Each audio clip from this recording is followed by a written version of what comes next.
Hello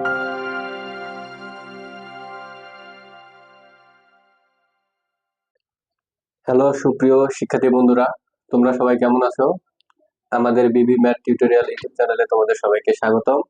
তো আজকে আমাদের প্রথম ক্লাস এবং আমাদের চ্যানেলের প্রথম ভিডিও। তো আজকে আমরা প্যাটার্ন নিয়ে আলোচনা করব। তো তোমরা সবাই আমাদের চ্যানেলটি সাবস্ক্রাইব করে আমাদের সাথে যুক্ত থাকো। তো আমরা বেশি কথা না বাড়িয়ে আমাদের ক্লাসটা শুরু করছি। তো প্যাটার্ন, তো আজকে আমাদের প্রথম অষ্টম শ্রেণীর যে প্রথম অধ্যায় প্যাটার্ন আছে, এই প্যাটার্ন নিয়ে আমরা কথা বলতেছি। তো প্যাটার্নটা কি, এটা কিন্তু আসলে আগে আমাদের জানতে হবে। তুমি যদি প্যাটার্ন কি সেটাই না বুঝো, তাহলে প্যাটার্ন অঙ্ক করে কি লাভ? প্যাটার্ন আসলে আমাদের বাস্তবিক জীবনে কি কাজে লাগে সেটা তো আমাদের জানতে হবে, তাই না? তো প্যাটার্ন কি এটা আগে একটু দেখি। প্যাটার্ন হলো নির্দিষ্ট নিয়মে কোনো কিছু সাজানো, পরিবর্ধিত বা বিন্যস্ত করাটাই হলো আমাদের প্যাটার্ন। তো এবার আসো যে বাস্তবিক জীবনে কোথায় কোথায় আমাদের প্যাটার্ন কাজে লাগে। তো দেখো, আমরা বাসা বাড়ি বা মসজিদে কিন্তু টাইলস ব্যবহার করি। এই টাইলস গুলো কিন্তু খুব সুন্দরভাবে সাজানো থাকে, এটাও কিন্তু একটা কিন্তু প্যাটার্ন। বিষয়টা কি বুঝতে পারছো? এছাড়া এই যে আমরা 1 2 3 4 5 6 7 8, আমরা যে যেভাবে যে আমরা সংখ্যাগুলো গুনতেছি, এখানে একটা কিন্তু সুন্দরভাবে বিন্যস্ত আকারে সাজানো আছে, এটাও কি প্যাটার্ন। এছাড়া আমরা যে নামতা পড়ি, 2 1 কে 2, 2 2 4, 3 2 6, এটা কিন্তু একটা বিন্যস্ত আকারে সাজানো, এটাও কিন্তু আমাদের কি প্যাটার্ন। আশা করি বিষয়টা তোমরা বুঝতে পারছো। তো এবার আসি আমরা মৌলিক সংখ্যায়। তো মৌলিক সংখ্যা নিয়ে সবারই সমস্যা, যে আমরা মৌলিক সংখ্যা পারি না, মৌলিক সংখ্যা মনে থাকে না। মৌলিক সংখ্যা কিন্তু আসলে এত কঠিন বিষয় না। সেই সুদূর আমরা ক্লাস 4 থেকে পড়তেছি, এখন তোমরা ক্লাস 8 উঠছো, এখানেও কিন্তু মৌলিক সংখ্যা আছে। মৌলিক সংখ্যা কিন্তু আমাদের সবার জন্য অনেক গুরুত্বপূর্ণ। তো তোমরা সবাই একটু মনোযোগ সহকারে দেখো, মৌলিক সংখ্যাটা খুব সহজে বুঝে যাবে। তো মৌলিক সংখ্যার সংখ্যাটাকে একটু দেখি, যে শূন্য ব্যতীত যে সংখ্যার এক ও ওই সংখ্যা ব্যতীত আর কোনো গুণনীয়ক নেই, তাই হলো কি মৌলিক সংখ্যা। বিষয়টা কি বুঝছো? আমি আবার সংখ্যাটা বলতেছি, শূন্য ব্যতীত যে সংখ্যা এক ও ওই সংখ্যা ব্যতীত আর কোনো গুণনীয়ক নেই, সেটা হলো কি মৌলিক সংখ্যা। একটু উদাহরণের মাধ্যমে বুঝি। তো দেখো, আমি একটা সংখ্যা লিখলাম, ধরো যে আমি লিখলাম হলো 8। আরেকটা সংখ্যা লিখলাম, ধরো যে তোমার হলে গিয়ে 5। সবাই একটু মনোযোগ দাও, সবাই একটু মনোযোগ দাও। দেখো, আমরা এটার গুণনীয়ক গুলো লিখি। 8 একে 8, তারপর হলো কত, 4 দুগুণ 8। আবার এখানে দেখো, এটার গুণনীয়ক হবে কি 5 একে 5। তো একটু তোমরা খেয়াল করে দেখো, আমাদের মৌলিক সংখ্যার যে সংখ্যাটা বা যে ক্রাইটেরিয়াটা আছে, সেটা কি কোনটা পূরণ করছে? দেখো তো, 8 না 5? আমি বলবো 5। কারণ আমাদের এখানে বলছে কি, যে শূন্য ব্যতীত যে সংখ্যার এক ও ওই সংখ্যা, দেখো এক ও ওই সংখ্যা ব্যতীত কি আর কোনো গুণনীয়ক নেই, তাই হলো মৌলিক সংখ্যা। তুমি একটু দেখো, আমাদের এখানে যে 5 আছে, 5-এর এক এবং ওই 5 আছে, মানে শুধু ওই সংখ্যাটা আছে, তার মানে 5 হলো কি মৌলিক সংখ্যা। তা আবার দেখো 8, 8-এর দেখো 1 ও 8 ব্যতীত কিন্তু আরো আমাদের এক্সট্রা দুইটা কি আছে, সংখ্যা আছে, 2 এবং 4, বা দুইটা গুণনীয়ক আছে। এই কারণে কিন্তু আমাদের 8 কিন্তু কি মৌলিক সংখ্যা না। তো এই মৌলিক সংখ্যা নির্ণয়ের আরো একটি নিয়ম তোমাদের অষ্টম শ্রেণীর বই আছে, সেটাকে বলা হয় ইরাটোস্থেনিস ছাঁকনি। তো এটার মাধ্যমে আমরা খুব সহজে মৌলিক সংখ্যা নির্ণয় করতে পারি। তোমরা একটু দেখো তো, এই ছাঁকনির সাহায্যে আমরা কিভাবে মৌলিক সংখ্যা নির্ণয় করতে পারি। এখন তোমাদেরকে বলি, তোমরা তো সবাই নামতা পড়তে পারো, তাই না? এখন যদি বলো যে স্যার আমি নামতা পারি না, তাহলে কিন্তু তোমাকে মনে করো যে প্লে শ্রেণীতে ভর্তি হয়ে আবার নামতা শিখতে হবে। তো আমরা একটু দেখি যে নামতার সাহায্যে কিভাবে আমরা মৌলিক সংখ্যাটা বের করতে পারবো। দেখো, এখানে যে এক আছে, এক একটু সবাই একটু দেখো, এখানে যে আমাদের এক আছে, এক এক কিন্তু আমাদের মৌলিক সংখ্যা না, এক হলো সহমৌলিক সংখ্যা। আমি আবার বলতেছি, এক কি বলতো, এক হলো আমাদের সহমৌলিক সংখ্যা।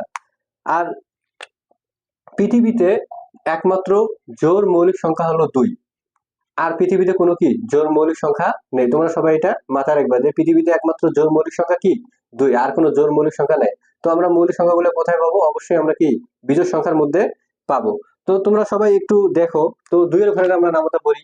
2 একে কত হয়? 2, 2 দুগুণ 4, তারপরে 3 দুগুণ কত হয়? 6, 4 দুগুণ 8, 5 দুগুণ 10, 6 দুগুণ 12, 7 দুগুণ 14, 8 দুগুণ 16, 9 দুগুণ 18, 10 দুগুণ 20। তো এইভাবে তোমরা এই 2 এর ঘরে নামতা বা 2 এর গণিতক আকারে নামতাটা পরে 1 থেকে 100 পর্যন্ত যেগুলো মানে কাটা যায় বা ক্রস দেওয়া যায়, সেগুলো দিবা। দেখো আমি ওইভাবে দিয়ে নিয়েছি। এরপরে 3 এর ঘরে নামতা পড়বা। 3 একে কত হয়? 3, 3 দুগুণ কত হয়? 6, 3 তিরিকে 9, 3 চারে 12, তারপরে 3 পাঁচা 15, তারপরে 3 6 18, 3 সাতা 21, 3 আটে 24। তো এইভাবে তোমরা নামতা গুলো পরে কি এখান থেকে মৌলিক সংখ্যাগুলো বের করতে পারো। এরপরে দেখো 5 আছে, 5 একে কত হয়? 5, 5 দুগুণ 10, 3 পাঁচা কত হয়? 15, 4 পাঁচা কি 20, তারপরে 5 5 কত হয় 25, তারপরে লেগে 5 7 35। তো এরকম করে তোমরা বের করতে পারবা। তো এইভাবে কেটে কেটে দিয়ে যেগুলো তোমার কাটা যাবে এগুলো বাদ দিয়ে যেগুলো থাকবে সেগুলো হলো তোমার কি মৌলিক সংখ্যা। তো এখানে দেখো আমি একদম এই যে সবুজ কালার দিয়ে গোল দাগ দিয়েছি, সবুজ কালার মার্কার দিয়ে। এখানে দেখবে যে 2 3 5 7 11 13 17 19 23 29 31 37 43 47 53 59, তারপরে 61 67 71 73 79 83 89 আর 97, এগুলো কিন্তু আমাদের মৌলিক সংখ্যা। বিষয়টা কি বুঝছো? এবং 1 থেকে 100 পর্যন্ত তোমার মৌলিক সংখ্যা আছে হলো 25টা। কয়টা আছে আবার বলি? 1 থেকে 100 পর্যন্ত মৌলিক সংখ্যা আছে 25টা। তোমরা আমরা হলো প্যাটার্ন অধ্যায়ের উদাহরণ অঙ্কটার সমাধান করব। দেখো অঙ্কটা কি বলছে, সংখ্যাগুলোর পরবর্তী দুটি সংখ্যা নির্ণয় করো।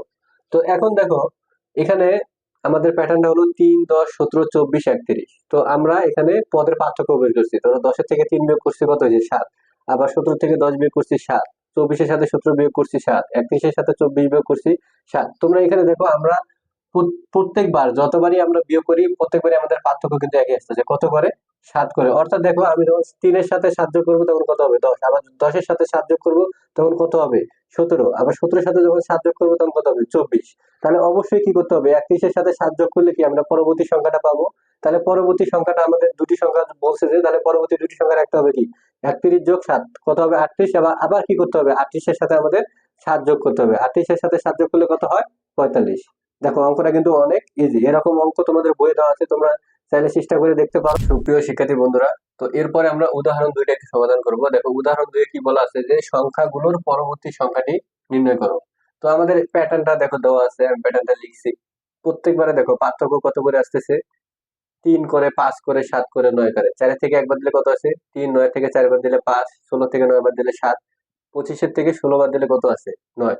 তো দেখো আমরা আগেরটা করেছি আমাদের পার্থক্য কিন্তু সমান ছিল, বাট এখানে কিন্তু পার্থক্য সমান না। কিন্তু আমরা যে পার্থক্যটা বের করছি তোমরা সবাই একটু লক্ষ্য করে দেখবা যে আমরা যদি এই পার্থক্যটা বিয়োগ করি, দেখো 5 থেকে 3 বাদ দিলে 2, 7 থেকে 5 বাদ দিলে থাকে 2, আবার 9 থেকে 7 বাদ দিলে কত থাকে 2। তো আমরা দেখতে পাচ্ছি যে আমরা যে পার্থক্যটা বের করছি এটাও কিন্তু একটা প্যাটার্ন। তো এখানে প্রত্যেকবারই আমাদের পার্থক্য কত করে আছে 2 করে আছে। তো এই অঙ্কটা কিভাবে করব, যে পরবর্তী সংখ্যাটা কিভাবে নির্ণয় করবো, তোমরা একটু একটু ভালো করে জাস্ট একটু বোঝার চেষ্টা করো। সবাই এখন একটু মনোযোগী হও, ঠিক আছে? দেখো তুমি যদি 16-র সাথে 7 যোগ করো তাহলে কত হবে বলতো 23। তো এখানে কিন্তু দেওয়া আছে কত বলতো 25। তাহলে তোমাকে অবশ্যই 25 করতে গেলে কত বৃদ্ধি করতে হবে বলতো 2, আর এখানে কি 2 করে বৃদ্ধি পাচ্ছে না। তাহলে আমার 7-এর লগে কি করতে হবে 2 যোগ করতে হবে। তাহলে 7 8 9, এখন 16-র সাথে যখন আমি 9 যোগ করবো তখন কি হবে 25। তো ঠিক সেম কাহিনীটা এখানে হবে। তো এখানে তোমরা একটু সাজায় নেবো, যে লক্ষ্য করি প্রত্যেকবারে 2 করে বৃদ্ধি পাচ্ছে। সুতরাং পরবর্তী সংখ্যাটি হবে 25 লিখবা, লেখার পর যোগ দিবা, এখানে 9 লিখবা, লেখার পর যোগ 2 দিবা। কেন আমরা 2 লিখছি বলো তো? কারণ আমরা প্রত্যেকবারে কত করে বৃদ্ধি পাচ্ছে 9, মানে 2 করে বৃদ্ধি পাচ্ছে। কত করে বৃদ্ধি পাচ্ছে 2 করে, এই কারণে আমরা 9 এর সাথে 2 যোগ করে বের করছি কত 36। তো এরপরে যদি তুমি চাও যে না পরবর্তী আরো একটা সংখ্যা বের করবা, তাহলে কিভাবে করবা, ঠিক সেম ভাবে এখানে কি লিখবা 36, লেখার পরে এখানে যোগ দিবা। তাহলে 9 এর সাথে এখন আবার কি করবা বলতো 11 যোগ করবা। কত যোগ করবা 11, তাহলে 11 লিখলাম। 11 লিখলে কিন্তু আমরা, কারণ আমরা জানি কি প্রত্যেকবারে কত করে বৃদ্ধি পাচ্ছে 2 করে, তাহলে 11 এর সাথে আমরা আবার কি করবো বলতো 2 যোগ করব। যোগ করার পর যেটা আমার অ্যান্সার হবে সেটা হবে কি আমাদের পরবর্তী সংখ্যা। আশা করি তোমরা বিষয়টা বুঝতে পারছো। সুপ্রিয় শিক্ষার্থী বন্ধুরা, এবার আমরা উদাহরণ 3টে করবো। দেখো কি বলছে যে সংখ্যাগুলোর পরবর্তী সংখ্যাটি নির্ণয় করো। তো আমাদের এখানে প্যাটার্নটা দেওয়া আছে দেখো। তো এখানে দেখো আমরা কি করছি, আগের দুটো একটা নিয়ম ছিল, এটা আরেকটা নিয়ম বা এটা আরেকটা টাইপ বলতে পারো। তো এখানে দেখো বলছি পাশাপাশি দুটি সংখ্যার যোগফল আমরা যোগ করছি। 5 আর 1 6, 6 5 কত হয় 11, 11 আর 6 17, 17 আর 11 কত হয় 28, আবার 28 আর 17 কত হয় 45। তোমরা একটু খেয়াল করে দেখো যে আমরা পূর্ববর্তী দুটি সংখ্যা যোগ করে কিন্তু পরবর্তী সংখ্যাটা পাইতেছি। দেখো 5 আর 1 কত হয় 6, তাহলে এই দুইটা যোগ করে কি আমরা এই সংখ্যাটা পাইতেছি না। তার মানে কি পূর্ববর্তী দুটো সংখ্যা যোগ করে পরবর্তী সংখ্যা পাওয়া যায়। আবার দেখো 6 আর 5 কত হয় 11, তার মানে কি পূর্ববর্তী দুটি সংখ্যা যোগ করলে কি হয় পরবর্তী সংখ্যাটি পাওয়া যায়। তার আবার দেখো 11 আর 6 যোগ করলে কত হয় 17, তার মানে এখানে আমরা কি দেখতেছি যে পূর্ববর্তী দুইটা সংখ্যা যোগ করলে আমরা কি পাই পরবর্তী সংখ্যাটি পাই। তো এখানে দেখো, তো এখানে বলাই আছে যে পরপর দুটি সংখ্যা যোগফল পরবর্তী সংখ্যাটির সমান। তার মানে আমাদের যদি পরবর্তী সংখ্যাটি আমাদের নির্ণয় করতে হয় তাহলে কি করতে হবে, যে এই পূর্ববর্তী দুটো সংখ্যা যোগ করতে হবে। 17 আর 28 যদি আমরা যোগ করি তাহলে পরবর্তী সংখ্যাটা পাবো। তাহলে দেখো আমরা এখানে যোগ করছি 17 যোগ 28। সবাইকে দেখতেছো, দেখো 17 যোগ 28 যোগ করলে কত হয় 45। আবার আমরা যদি চাই যে না আমরা আবার পরের পরের সংখ্যাটা নির্ণয় করবো, তাহলে আমাদের কি করতে হবে, এই 28-এর সাথে আবার কি করতে হবে, 45 যোগ করলে আমরা কি পরবর্তী সংখ্যাটা পাবো। এটা কিন্তু একদম সহজ এবং একদম ইজি একটা কনসেপ্ট এবং ইজি একটা অঙ্ক। তো তুমি যখন এই অঙ্কটা করবে, তাহলে যদি এরকম আসে তোমার পরীক্ষা, তাহলে কি করবা, পূর্ববর্তী দুটি সংখ্যা যোগ করলে পরবর্তী সংখ্যাটা পাবা। দেখো 17-এর সাথে 28 যোগ করলে কত হয়, 45। আবার যদি ধরো যে এখানে 45 দেওয়া আছে, তাহলে পরবর্তী সংখ্যাটা নির্ণয় করো, তাহলে কিভাবে করবা, 45-এর সাথে আবার কি 28 যোগ করবা, কত হয়, 73। এভাবে করে দিলে হয়ে যাবে। অঙ্কটা কিন্তু অনেক সহজ এবং অনেক ইজি।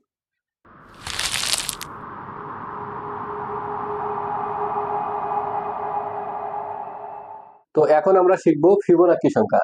তো ফিবোনাকি সংখ্যা কি, দেখো পূর্ববর্তী দুটি সংখ্যা যোগ করলে পরবর্তী সংখ্যা পাওয়া যায়, সেটাই কি ফিবোনাকি সংখ্যা। তো এখানে পড়া একটু বসে গেছে, আমি একটু লিখে দিলাম। তো দেখো, তাহলে ফিবোনাকি সংখ্যাকে আমি আবার রিপিট করতেছি, সবাই একটু মনোযোগ দাও। পূর্ববর্তী দুটি সংখ্যা যোগ করলে পরবর্তী সংখ্যাটি পাওয়া যায়, সেটাই কি ফিবোনাকি সংখ্যা। তাহলে এইখানে দেখো, একটু ভালো করে দেখো, আমার এই সংখ্যার সাথে এটা মিল আছে। দেখো, শূন্যের সাথে এক যোগ করলে কত হয়, এক। আবার একের সাথে এক যোগ করলে দুই, দুইয়ের সাথে এক যোগ করলে তিন, তিনের সাথে দুই যোগ করলে পাঁচ, পাঁচের সাথে তিন যোগ করলে আট, আটের সাথে পাঁচ যোগ করলে কত হয়, 13। তার মানে আমরা দেখতেছি কি, যে ফিবোনাকি সংখ্যা কখন হবে, যখন পূর্ববর্তী দুটি সংখ্যা আমরা কি করে যোগ করে পরবর্তী সংখ্যাটি পাবো, তখনই কিন্তু কি ফিবোনাকি সংখ্যা হবে। তো তুমি পরীক্ষার খাতায় বা কোনো অঙ্ক করতে গেলে যে প্যাটার্নটা থাকবে, সেটা ফিবোনাকি কিনা তুমি এটা কিভাবে বুঝবা, যে পূর্ববর্তী দুটি সংখ্যা যোগ করে যদি তুমি পরবর্তী সংখ্যাটি পাও, ওইভাবে ধাপে ধাপে প্রত্যেকবারে আসতেছে, তার মানে ওইটা কি ফিবোনাকি প্যাটার্ন। আর যদি না হয়, তাহলে এটা অন্য প্যাটার্ন হবে। বিষয়টা কি বুঝছো? তো এখানে দেখো, দুই পাওয়া যায় কি পূর্ববর্তী দুটি সংখ্যা যোগ করে, তার মানে কি এক আর এক যোগ করলে কত, দুই হয়। আবার দেখো 21 পাওয়া যায় কি পূর্ববর্তী দুটি সংখ্যা যোগ করে, দেখো 13 আর 8 যোগ করলে কত হবে, 21। আবার দেখো আমরা 55 পাবো কি, 34 আর কি 21 যোগ করলে আমরা কি 55 পাবো। আবার দেখো আমরা 89 পাবো কি, পূর্ববর্তী দুটি সংখ্যা যোগ করে 34 আর 55 যোগ করলে আমরা কি পাবো, আমরা হলো গিয়ে পরবর্তী সংখ্যাটা পাবো। এটাই হলো ফিবোনাকি। মোদ্দা কথা, ফিবোনাকি চেনার মূল আমাদের যে সূত্রটা, সেটা হলো কি পূর্ববর্তী দুটি সংখ্যা যোগ করলে আমরা কি পরবর্তী সংখ্যা পাবো, সেটাই হলো কি আমাদের ফিবোনাকি সংখ্যা। তো ভিডিওটি ভালো লাগলে তোমরা সবাই লাইক সাবস্ক্রাইব করে আমাদের সাথে থাকো। আমরা প্রত্যেকটা অধ্যায় ভিত্তিক সবগুলো ম্যাথ সলভ করে দেবো, পাশাপাশি আমরা এখানে টাইপ ভিত্তিক সৃজনশীল এবং আমরা এমসিকিউ তোমাদের সমাধান করাবো। তো তোমরা সবাই আমাদের পরিবারের একজন হয়ে যাও, আমাদের সাথে থাকো। আর কোনো যদি সমস্যা হয়, অবশ্যই তোমরা আমাদেরকে কমেন্টের মাধ্যমে জানাবা। ইনশাল্লাহ আমরা আরো ভালো করে বোঝানোর চেষ্টা করব, এবং তোমরা সবাই আমাদের সাথে থাকো।